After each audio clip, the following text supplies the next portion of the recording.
Welcome to ReligionWise, the podcast where we feature educators, researchers, and other professionals discussing topics on religion and their relevance to the public conversation. My name is Chip Gruen. I'm the director of the Institute for Religious and Cultural Understanding at Muhlenberg College, and I will be the host for this podcast. In this, Season 2 of ReligionWise, we will continue to consider a broad variety of religious and cultural beliefs and practices, and try to understand their place in the contemporary conversation. If you like what you hear, I encourage you to explore the 12 episodes from Season 1 that are available in your favorite podcast app. Also, we would love to hear from you with your questions, comments, or suggestions for future episodes. To reach us, please visit our website at religionandculture.com. There, you will find our contact information and also have the opportunity to support this podcast and the work of the Institute. Today's guest is Dr. Bob Machamer, adjunct faculty at the Pennsylvania College of Health Sciences, who teaches a course entitled Ethical Issues in Healthcare to undergraduate students studying to become healthcare professionals in a number of different capacities. Dr. Machamer, who is also a licensed marriage and family therapist and an ordained minister in the ELCA Lutheran tradition, serves as the senior pastor at St. John's Lutheran Church in Boyertown, Pennsylvania. So today's episode features a conversation that I've been really curious about and interested in for a long time.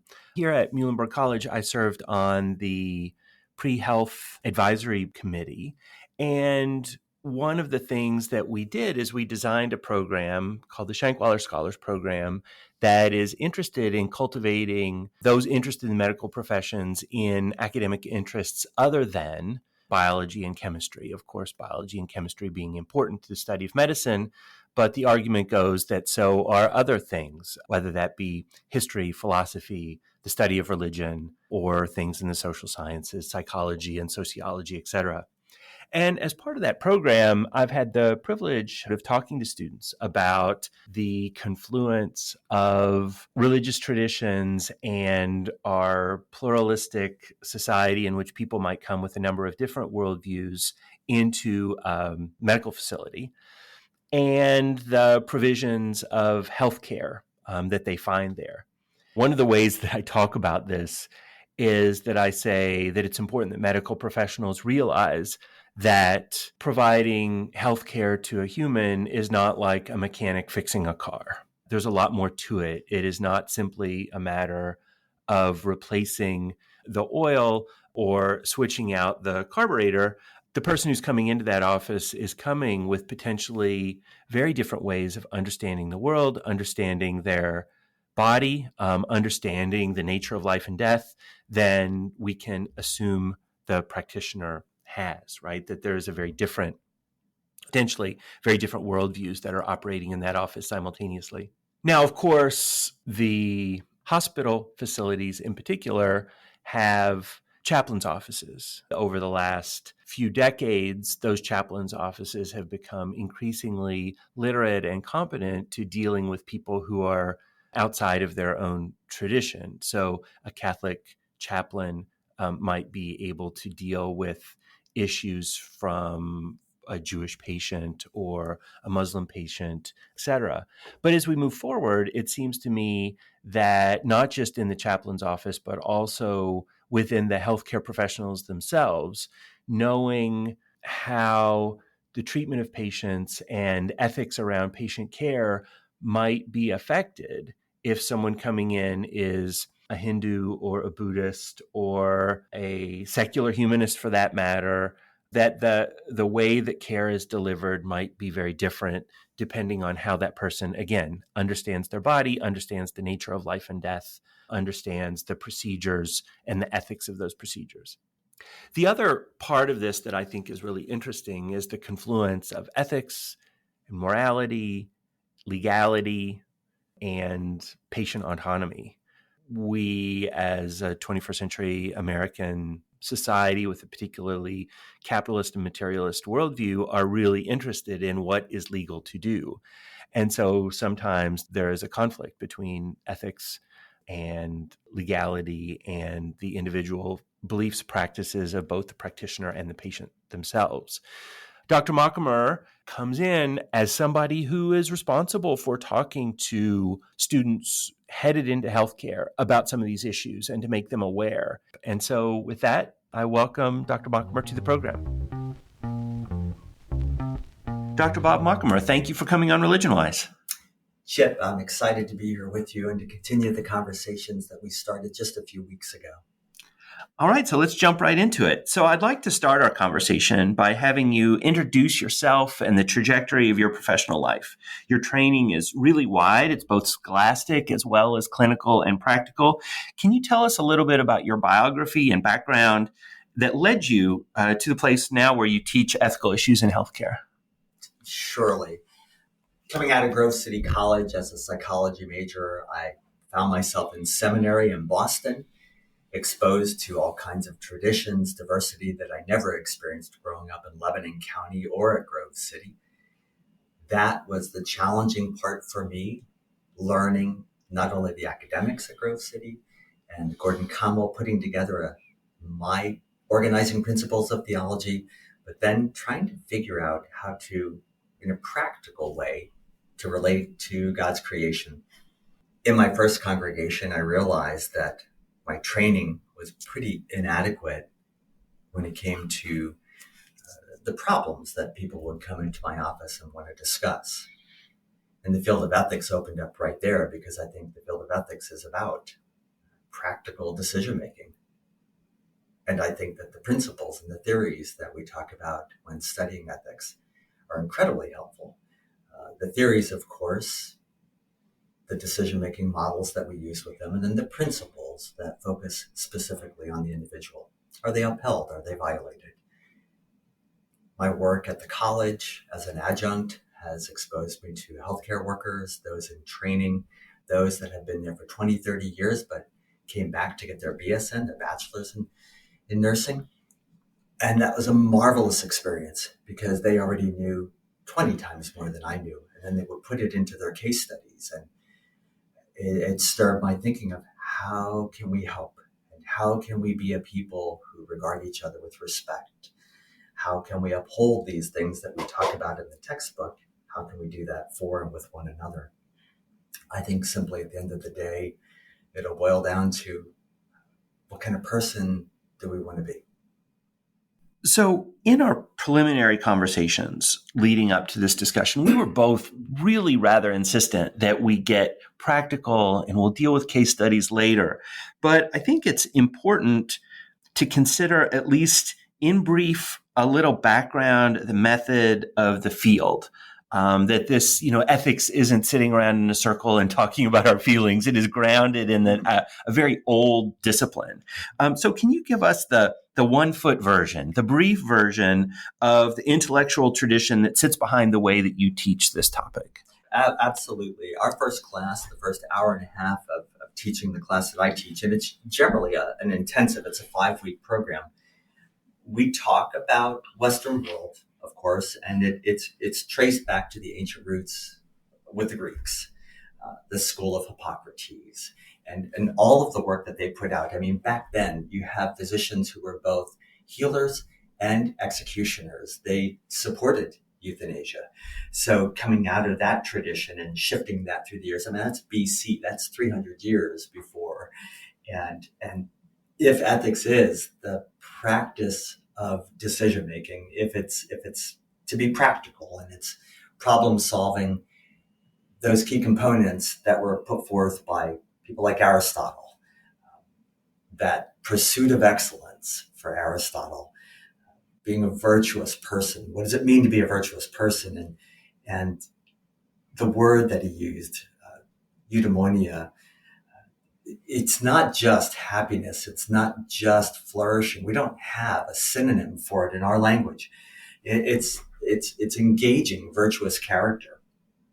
And I think beyond Aristotle, in moving more toward Aquinas, 1,500 years later, as a philosopher, as a theologian, I think that Aquinas brings both the head and the heart, puts together right action and right thinking and terms of good and evil, of course, during that time of history.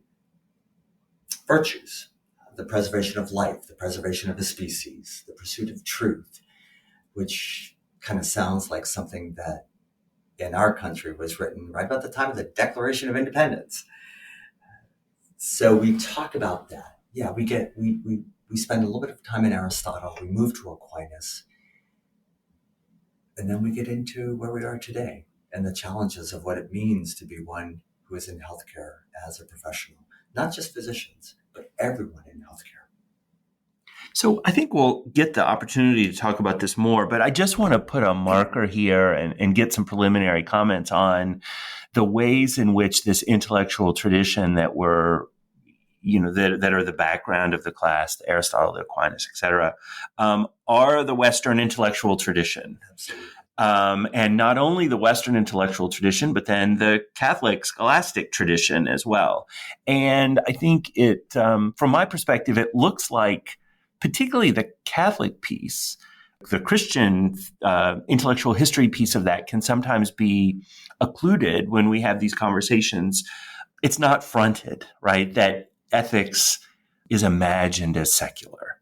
But it seems like looking at this, the contemporary conversation in ethics is rooted in a particular background. Absolutely. It's hardly secular. I mean, we can make believe that it is so, but it's not.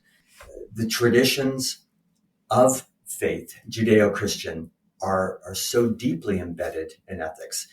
Our traditions have something to say. When people come and they ask questions, they're looking for guidance. They're looking for a direction to go. And I believe the combination of the two provide us with those possibilities.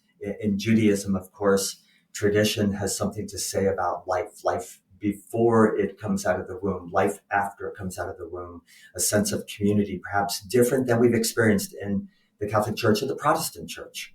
It's vital that we find a way to have those discussions and to continue to have those discussions, not in a legalistic way, but in the methods of discovery of where humanity share a common good, and a common, perhaps, if I can say, common not so good or evil, to identify that and then to operate out of that in the way we provide care for one another. So your background is one that is, I mean, you've mentioned your seminary training, that, the way that you practice is informed clearly by the religious intellectual tradition as well. But at the same time, and this is one of the things I really want to get across in this conversation, that tradition, as you understand it, is very progressive and very inclusive. And so I wonder about how, again, that intellectual tradition within Catholicism and then moving forward in time, is that a barrier, to that kind of inclusive, multicultural, world and context in which you're living in? Or do you recognize that and then move on? How does the coloring of that religious tradition affect the practice and understanding of contemporary ethics for a people who is not necessarily lockstep on the same page for those sorts of spiritual or theological? It smacks us in the face. You think about the Hippocratic Oath hundreds of years before Christ walked the planet. Then you see the influences by the Middle Ages, where Islamic communities also accept the Hippocratic Oath. And it goes right down the line. Now the traditions, the religion that we have, what we've been taught, didn't know the internet was going to arrive. They didn't know that we would have reproductive technologies for in vitro fertilization. They didn't know that there would be non-blood products available for blood transfusions. So for us in my area, in this Lehigh County, born and raised in Lebanon County and close to Lancaster County, Amish population and Jehovah's Witness, they now have available to them the blood products that their religion and their hierarchical structures would have said you are prohibited from receiving that, except in the case of a minor. That's a whole other legal issue. But I think those are the things that are in current medical practice now being questioned and being discussed. And I see lots of discussions going on around the country. Our large major healthcare systems are now extended programs, 3, 4, 5 sessions, 3, 4, 5 weeks at a time, exposing their healthcare practitioners, their nursing staffs, their radiologists. It's all coming to a beautiful head, I think, and I see it as a positive experience. Having circumstances that were never questioned in the past, now we're saying, wait a minute. I'm grateful for that. I'm grateful that I'm at the beginning of learning about it. I don't know all of this. I know that I need to know more. So one more question on context, and then we'll start jumping more into the practical, the case studies, the where the rubber hits the road. When you're introducing these topics to students, it's my understanding that you give them a few broad categories or principles to anchor their thinking in the field. Can you tell us a little bit about that basic schema, even if it's just to give us the vocabulary that we need in order to understand the conversation or the field? Sure. The first day of class, they're handed 2 pieces of paper. On the one, they have the definitions of the 4 ethical principles that I use in class. Autonomy. Everyone has the right to decide for oneself. The danger, of course, in modern medicine is paternalism. Doctor knows best. Beneficence is the second ethical principle. To do well, to do a kindness, to do good, and to not do harm. Non-maleficence is to do no harm, or the way I teach it is to do no further harm. Harm probably has already happened. And then justice, to be fair, to be honest. Those 4 ethical principles are at the root of medicine for centuries. But in recent years, they've become even more important to the conversation of how do we decide?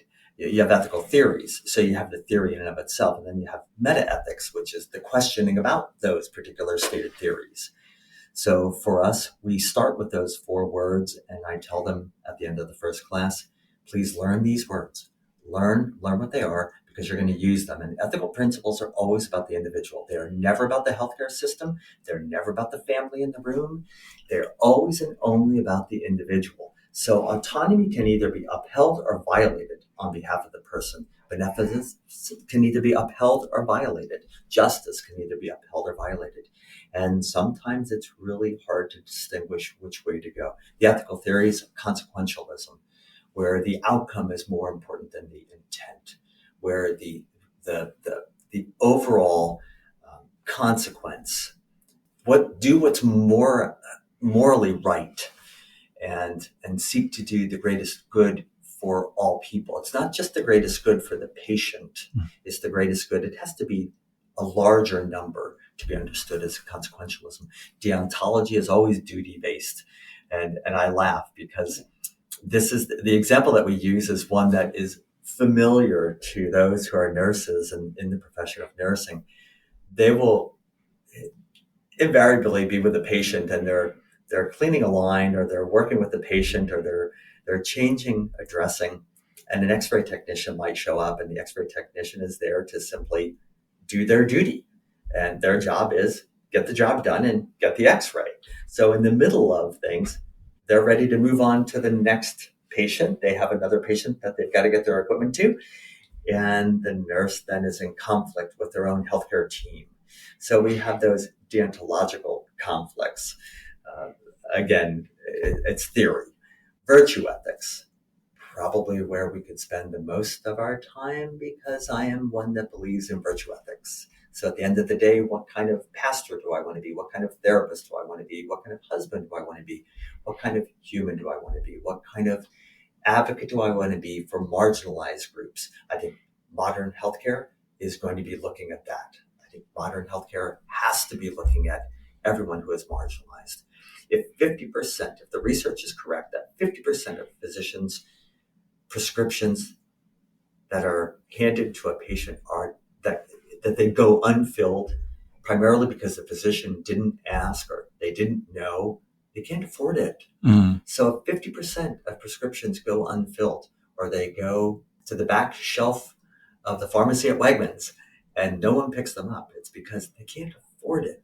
So healthcare has to get way past patient as client.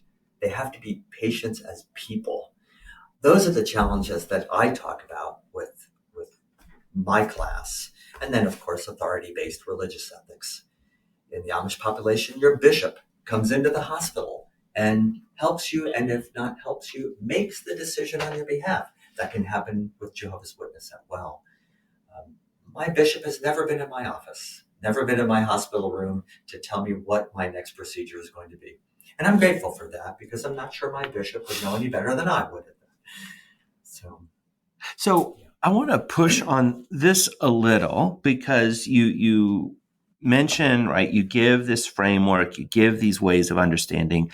I've noticed, and I've had the privilege to talk to, first year students who are interested in studying healthcare, that I've had the privilege to have the humans are not cars conversation. Like, how can we think about religious and cultural backgrounds as one of the primary context for delivering care?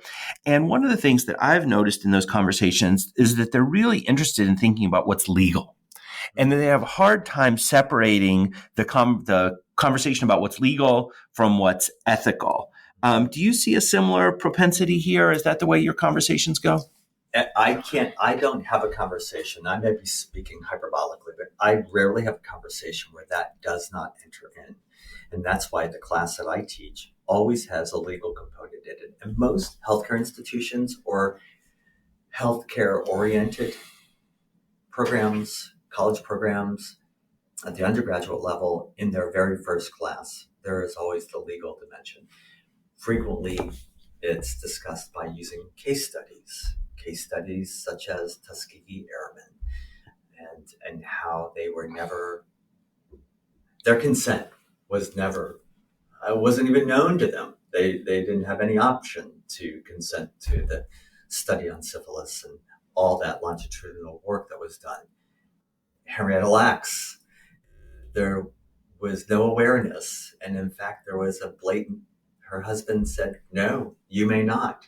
And yet her genetic material has been purchased, and it's probably in most labs around the world. To think that we could have had people of faith-based backgrounds promoting, advocating for, necessarily hiding that. That now is in the front of 18, 19, 20-year-olds when they're sitting at an undergraduate class and they're saying, how could that have happened? That's a good question. What do we do in that it did happen? I think is the question that we want to be responding to, and making sure that in the future those things don't happen. Informed consent is a big one. Implied consent is big for folks. Seemingly smaller, but not so much so. What does one do when an attorney comes in, a prominent attorney, and the staff are preparing the paperwork, and the doctor and the attorney are talking, and the doctor knows that the paperwork is only good for 30 days and the surgery is scheduled now for 35 days. And the attorney says, yeah, but I'll sign it now. That paper is illegitimate. And it would be wrong to proceed. What does the nurse, what does the lower level on the hierarchical chain do? How do they confront? How do they uphold the patient's right to making an informed decision, however, upholding justice for the organization and its documents? I have folks writing practice dilemmas for the 5 weeks. I have hundreds and hundreds, in fact, I have some with me right now, of healthcare staff that have been put in positions where they are in direct violation of not only the regulations of the hospital, but also of general practice of law. Yeah, the case that sort of sticks out to me, and I don't have the details at my fingertips, but it was someone who served as an EMT, and that the EMTs are sort of both on the front line and with relatively minimal training to do what they're being asked to do. But it was a blood transfusion case. And I think that they had been instructed that, well, as long as the person's unconscious, it doesn't matter. Like legally, you can do whatever you need to do, and you're protected. You're covered. And it was a very odd conversation because it felt very pragmatic. It felt very practical. But the values of the system were values at life at any cost, as opposed to following the wishes of the patient, even if those are known. And sort of the legal maneuvering, right, of the legal ways of getting around that. It was a little surprising to me. There are lots of cases of record about that. If it's known and they are age of majority, if they're an adult and they say, I do not want a blood product, that is honored. In most cases, sometimes injunctions are brought in, court systems, people are brought in. If they're a minor, all bets are off.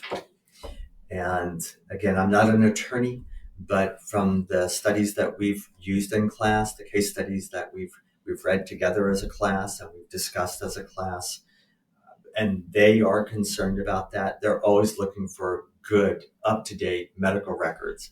Now that's on the patient. So if my chart, and if I were in an accident when I leave here, the healthcare people that will arrive in that ambulance can pull up my records because I'm in that big system. So whether I'm transported to Lehigh Valley Health Network or St. Luke's, they'll have my chart and they'll know all those things right at the top. He may, he does not, he wills, he does. All of that is right there. So we live in a great age to be able to create that environment of consent. But what about the rural areas? Mm-hmm. And what about where that technology doesn't exist to the degree that we have here in the Lehigh Valley? We do talk about that. We do talk about the religious orders that we may or may not know, because that may not be on the chart. That's what confronts the students in Lancaster.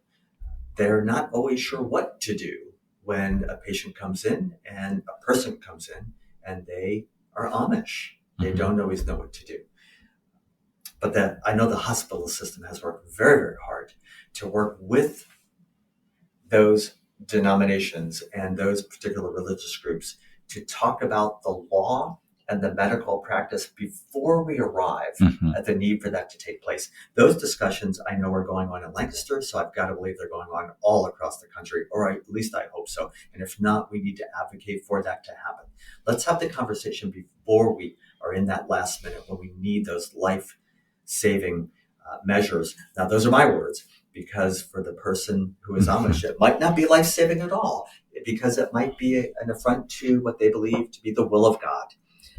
For me, my body, and maybe this helps with the legal question, for me, I have an obligation to take care of my body. I believe that God gave me this body. So if I were renting or leasing an apartment from you, I have certain obligations to not destroy it. I have certain obligations to not leave the water running and that the flood pours out over the windowsills.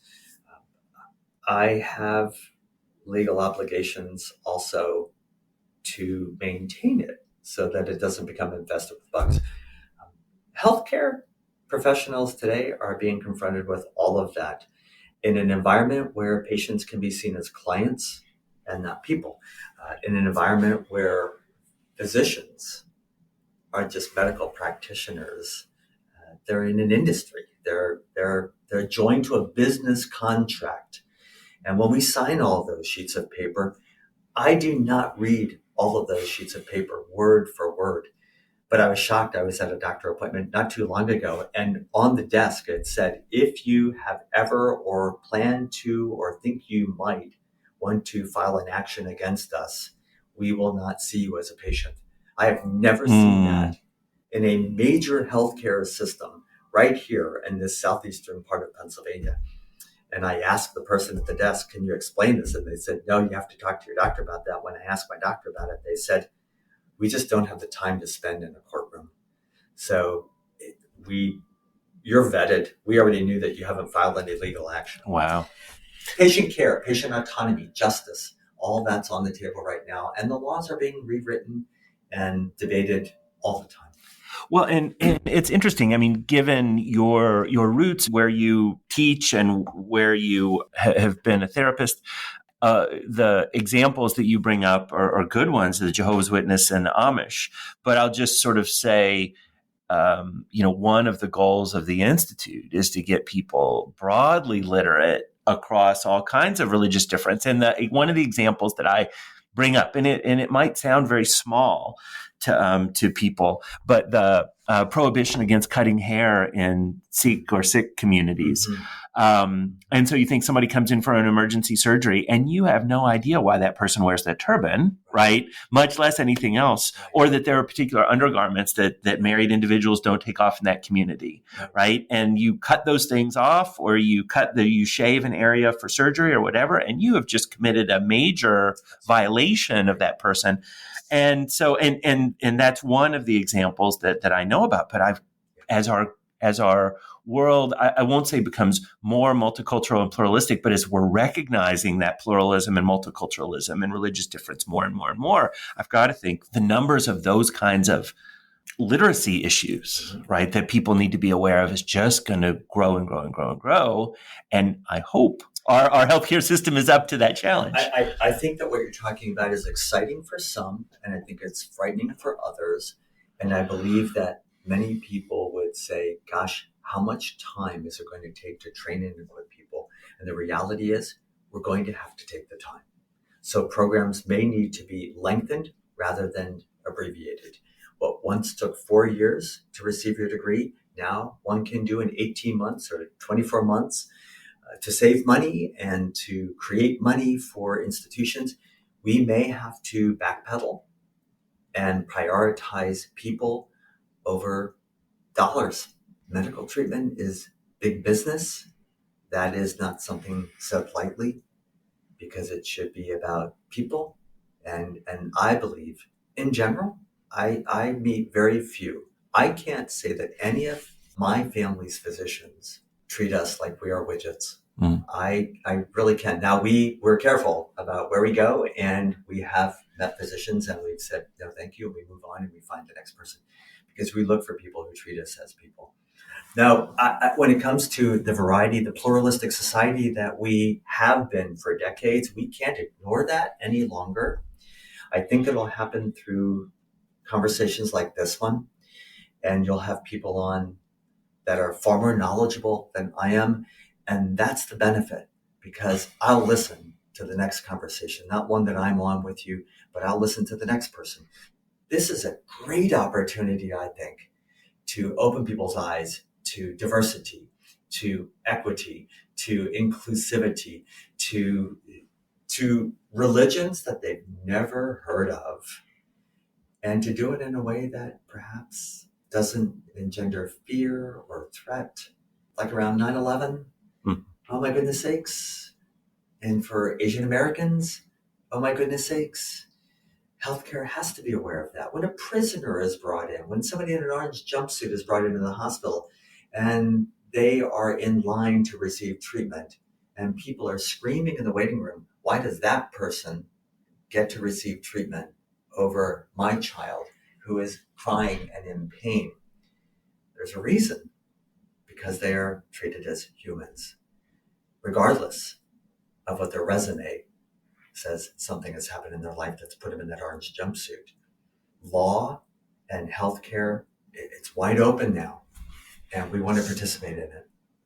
Thanks for asking that question in particular, because of all the things that we've talked about so far, I think I could probably talk about the principles, and I could talk about the theories, and I can speak about it with some fact-based confidence.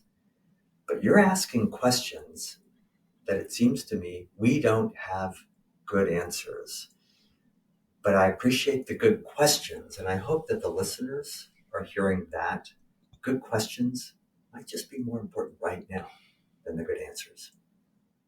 When we think about something like religious literacy, for example, cultural literacy, and we think about how is it that we deal with that in the medical training of individuals, well, those people who are training to be doctors or nurses or whatever in the medical field have been to an undergraduate institution. And here's my soapbox moment is that the humanities, right, and teaching about difference and about ways of being in the world and about meaning and those sorts of things that I think inform this conversation don't have to wait until you get to medical school, right? That if you are having an education that prioritizes thinking about difference in people and in maybe not even all the details of that, but that there are different ways of being in the world than the way that you are in the world, then you're already sort of a step ahead for that conversation when it happens professionally later in life. I think it's a mandate. I have the privilege of teaching at Pennsylvania College of Health Sciences. They receive an undergraduate degree, and as such, there is a general education component. The nurses that I've had the privilege of working with throughout my 12, 13, 14 years of being an adjunct, those who had 20, 30 years of experience as RNs in the hospital, they bring massive experience, massive knowledge, massive heart. They just didn't bring the piece of paper. And they would say, yeah, but why do we need the piece of paper? Because that general education component is critical. Yes, you do write in a chart and it's abbreviated. It's important to know that a subject and a verb are a part of every sentence. And I'm saying that playfully, of course, and not meant to be harmful in any way. In the general education experience, you're going to learn more about the influence of religion. You're going to learn more about and have much more taught around the theories and the principles of ethics. In modern medicine, we can't short sheet those discussions any longer. All right. So let's talk about the practical implications. We've sort of hit around the edges of this a little bit, but I know that one of your key pedagogical tools for discussing these topics is the introduction of case studies that explore particular fault lines and dilemmas that might be encountered in the healthcare field. For the next part of the conversation, it would be great if you could give us a few of the examples that you like to introduce to students that get the conversation going. Do you have any good case studies sort of ready for us? I think so. I think one is what I kind of touched on earlier. A doctor presented. They were doing the prep work for a surgery that was going to take place outside the 30-day informed consent form signature requirement. And the surgery was going to be 35 days. And the person who was taking the notes was hesitant. They didn't want to approach the physician and say, we can't do that. They didn't want to get yelled at. They didn't want to be scolded. Doctor knows best. All of that is still embedded in our healthcare system. But in fact, by pushing that paperwork through, while the patient does have a right to self-determination, they don't have a right to falsify documents, nor does the physician. And just because they are the physician, they have to maintain, they have to uphold the ethical principle of autonomy by making sure that the documents are in compliance. Justice was clearly violated. It was not upheld for the patient, even though the patient colluded in the violation of falsifying that document. That happens more frequently than not. We're doing a lot in recent years to clean it up. And there are flags, even in the programs, the software packages that will flag it if it's outside the rubric of the timeline. So with technology, we have the benefit of reinforcing informed consent. We have the benefits of now software packages that won't let us step out of the law. When I think about Henrietta Lacks, that really touches me. I remember that picture. And maybe you do too, back in science classes. And I remember that picture and thinking, what's that story all about? And now that I'm much older than when I was reading that little science book way back when in high school, it's somewhat infuriating to believe and to know that her person was violated. Her body had died, but she hadn't died in the heart and mind of her husband, who clearly declined that her body be touched. I think about the troubles when an EMT or an ambulance shows up at a home. Do they know if the patient has an advance directive that says, do not resuscitate, once they start, they can't stop. And they're trained both in curative and to provide any success of maintaining that life. But everyone that I know that runs on an ambulance, they also know there's a difference between curing a patient and healing a patient, even if that healing comes in death. For me, as a Christian, I believe that life doesn't end when my heart stops beating. I believe that my life continues on in whatever way God chooses. Those are case studies that are before courts constantly. I mean, we have individuals, because Muslim population, it doesn't take but a 10-second Google search to see dozens of cases where their religious beliefs and rights were violated over and over and over again.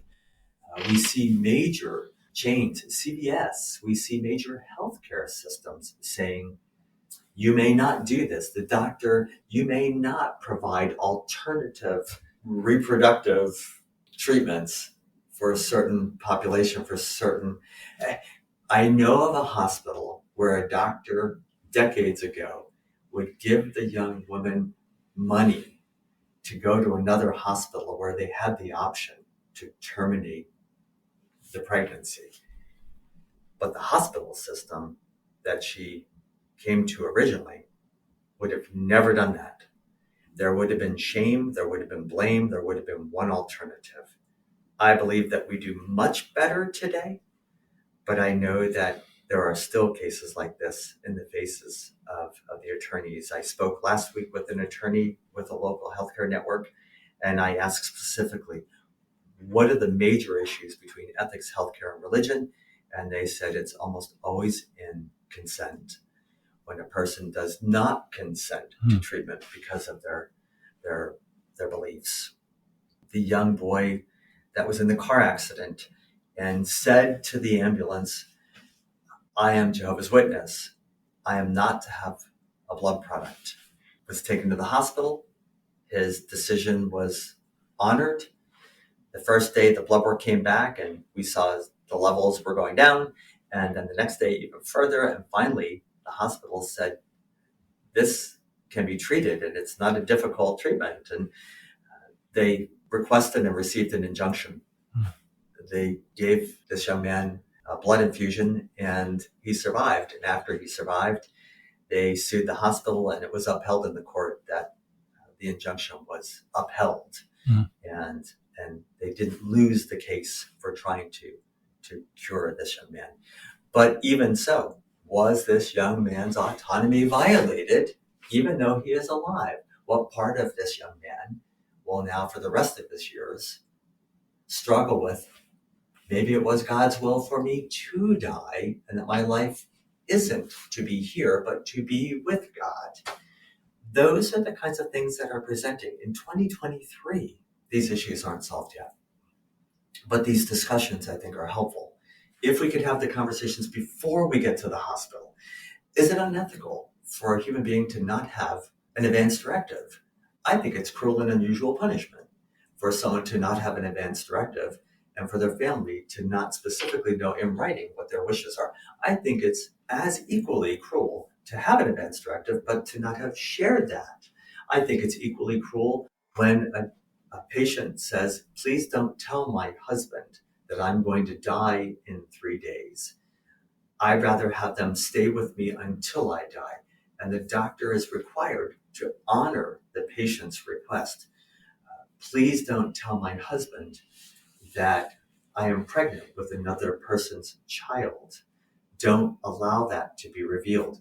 Please don't put in my chart these fears. I've come to you for answers to questions. I need peace. I need comfort. That's where the healing for these people is experienced. Please don't tell anyone else.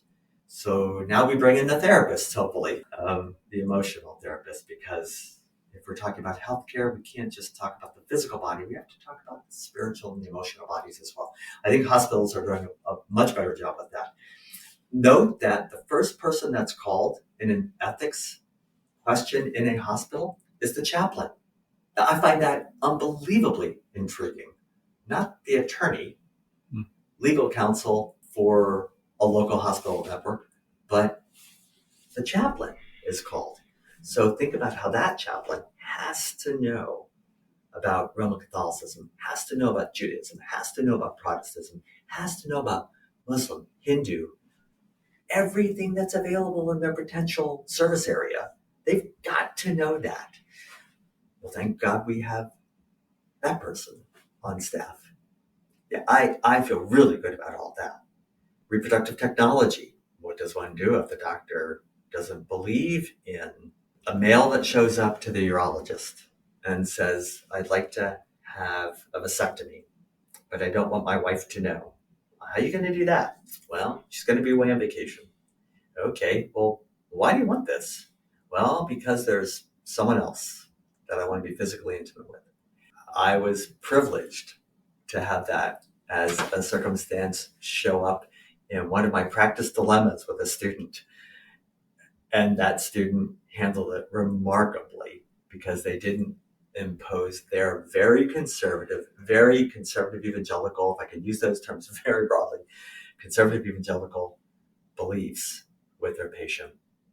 So you're in thinking about some of these case studies and thinking about everything that we've been talking about. One of the things that occurs to me, and I will sort of admit to personal experiences where the complicatedness of our medical system is very frustrating, right? That one hand doesn't know what the other is doing, particularly around issues of mental health, now of ethics, of end of life, of elder care, that there is this very complicated. So we've talked about doctors, we've talked about hospital systems. Even within those hospital systems, we can think about the chaplain, right? We can think about insurance companies. We can think about legal representation.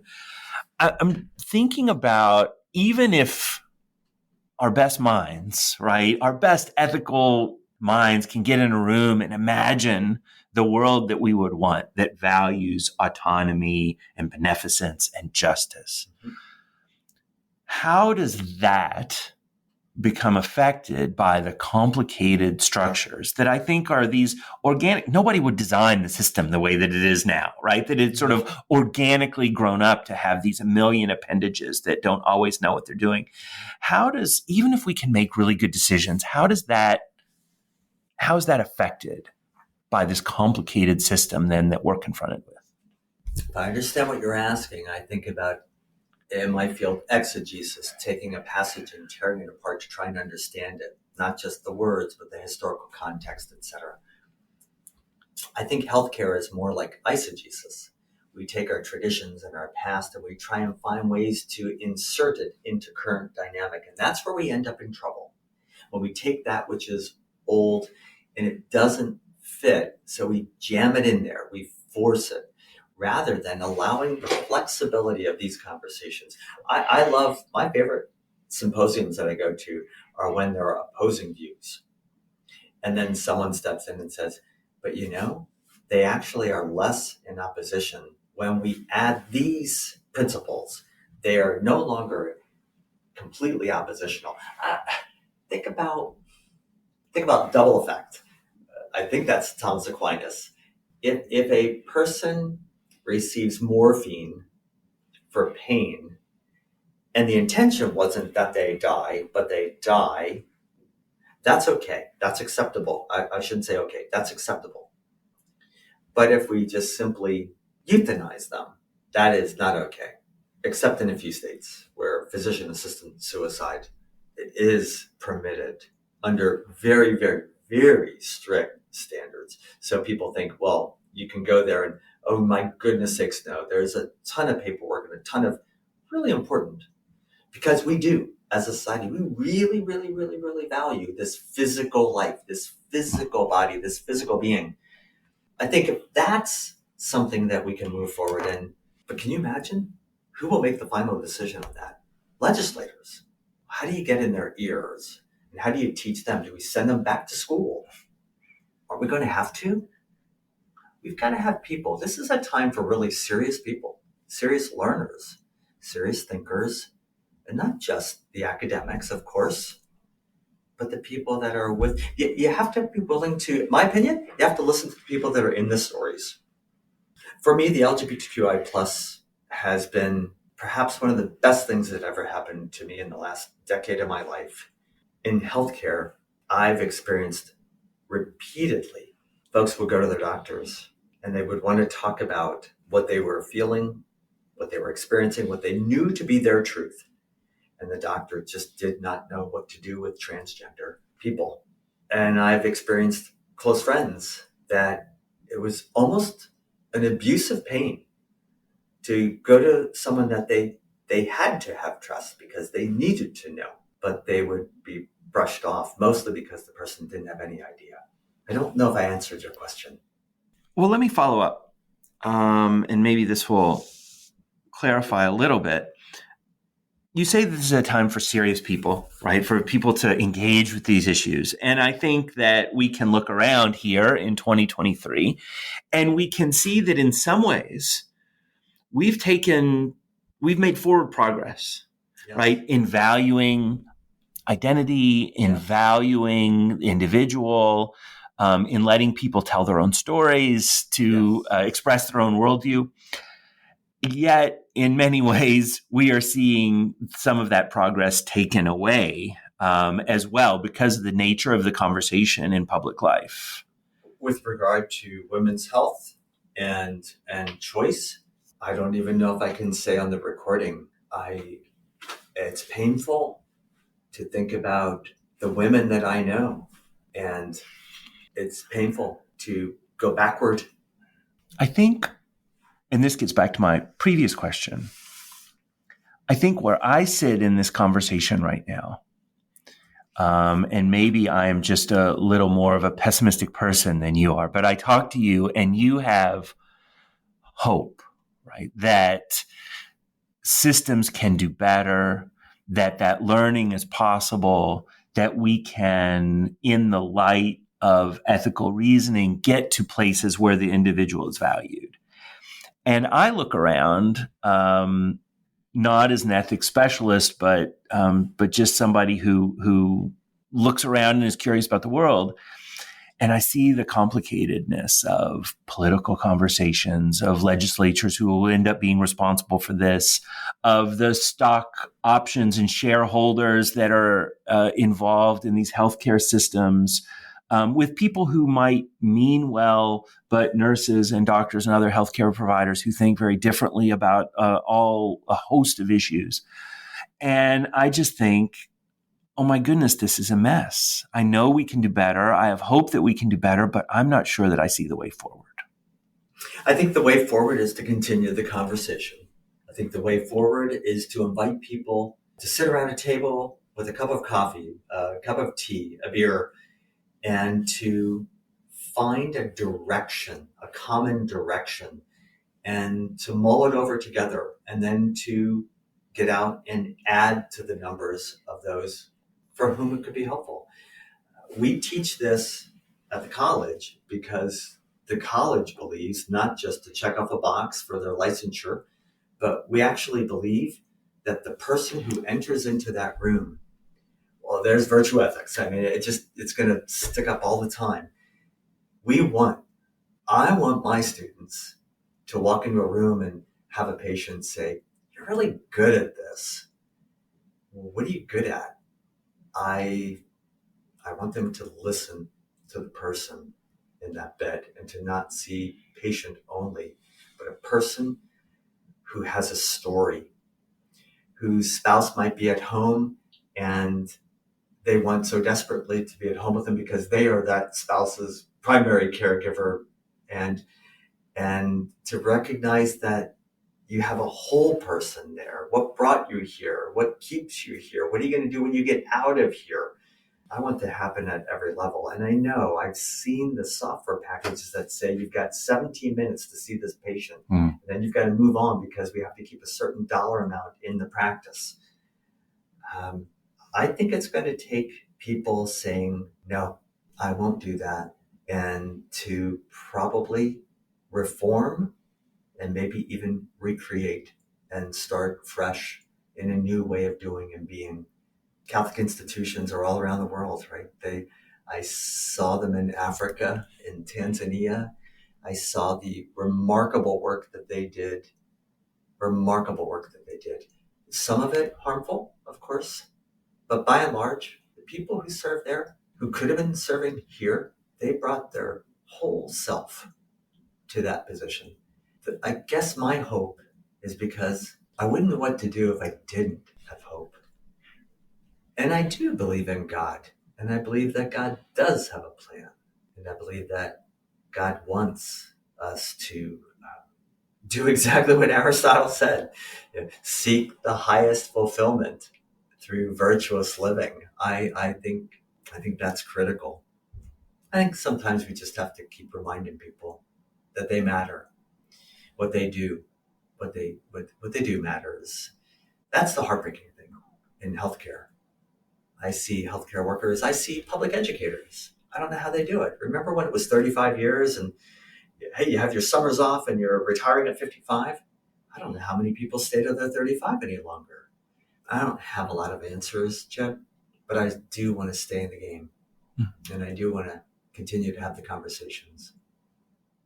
So there are a couple of questions that I like to finish off with, and I'm going to give you one version of those. And it really models something that I think is very important, that we all realize our own myopia in these conversations. This isn't something that I spend 40 hours a week thinking about. This isn't something that I've read as deeply as many people, and certainly anybody in the field has.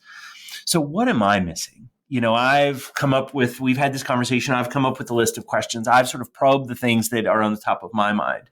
But what is it that I'm missing that you see from your perspective, or that we might see if we were on site in a healthcare facility, that is really, really important about this conversation that we can take away? The vast majority of folks that I meet in a healthcare system want to do what matters. And I think the thing that we can miss is an opportunity to thank them. I think that we can miss engaging them at a personal level in the midst of doing their job and reminding them that we appreciate that they are doing their absolute best on our behalf, but they're doing it because internally they really want to. And if we in the public can help them remove the barriers to providing that kind of loving care, I think that we can go a long way. I think that for me, as a Christian man, I believe that we're to love God and to love all people. And I really mean all people, which means respecting some of the labels that are out there, that they exist, but not allowing them to shape and determine the way we relate to one another. So for me, I think that when we have an opportunity to see someone in healthcare, when we have an opportunity to see someone that's an ethicist, whether they're an academic or they're practical, like I would consider myself to be, I get to teach, but I'm not a full-time ethicist. I wouldn't call myself an expert in ethics. I would call myself a parish pastor who happens to be a therapist, who happens to really, really believe that healthcare can be more than just a machine, but it can be people loving people with certain skill sets, certain gifts, certain talents. That would be the only thing, because I think you're asking the right questions. I think that you, like all of us, don't have a lot of answers, but if you're not at least asking the questions, well, then I don't think there is hope. All right. Well, I think that is where we're going to leave it for now. And thank you very much, Dr. Bob Machamer, for being with us on ReligionWise. Thanks, Jeff. Thanks very much for having me. This has been ReligionWise, a podcast produced by the Institute for Religious and Cultural Understanding of Muhlenberg College. ReligionWise is produced and directed by Christine Flicker. For more information about additional programming, or to make an inquiry about a speaking engagement, please visit our website at religionandculture.com. There, you'll find our contact information, links to other programming, and have the opportunity to support the work of the Institute. Please subscribe to ReligionWise wherever you get your podcasts. We look forward to seeing you next time.